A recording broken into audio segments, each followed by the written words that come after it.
This video will help show the relationship of how oscillators stack as object deformers and how you can connect oscillators to the minimum and maximum attributes of other oscillators to get some extra variation. As you can see, the final results can be a bit unpredictable, so this is more meant to show how stacked oscillators interact and not necessarily how to make something pretty. That's up to you. To set up your scene, create a line and set its divisions to 1000. Next, create an oscillator, or 3, and make sure that Use Normals is checked, and then connect the output of the oscillators into the line's deformer attribute. For this example, I have 3 separate oscillators connected to my line's deformers, and the order is important. The oscillator deformers will build on each other in order of first connected to last connected. The first oscillator deformer is a standard square wave, the second is a standard sine wave, and the third is a sawtooth wave.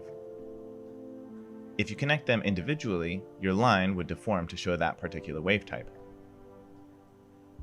If we have a square wave as the first deformer and a sine wave as the second deformer, you can see how they start to combine. The yellow line represents a sine wave on its own, and the blue line is a square wave on its own. The white line is the combination of both of them. And you can see how the foundation of the square wave is still shown, but then at the tops and bottoms it starts to round out, and that is due to the sine wave. Here's an example of a square wave and a sawtooth wave stacked, and again the extra lines show the original waveforms. And finally, all 3 oscillators stacked from square to sine to sawtooth, each one adding onto the previous waveform. If you switch the order of the deformers, that would also change what it looks like. It's basically just taking what the second oscillator's shape is and mapping it to the previous one's line. And then again for the third one. In this case, taking the standard sawtooth wave and mapping it onto the sine wave, which was already mapped onto the square wave.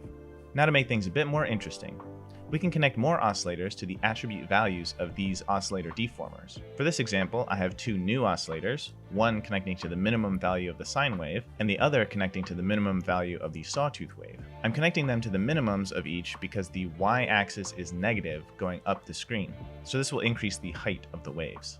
First we can see the original sine wave. And now with the second oscillator connected to the minimum, we start to get more motion in the waves.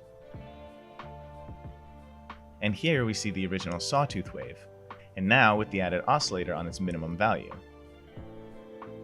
This is what it looks like when we combine the sine wave and the sawtooth wave deformers with the extra oscillators on their minimums.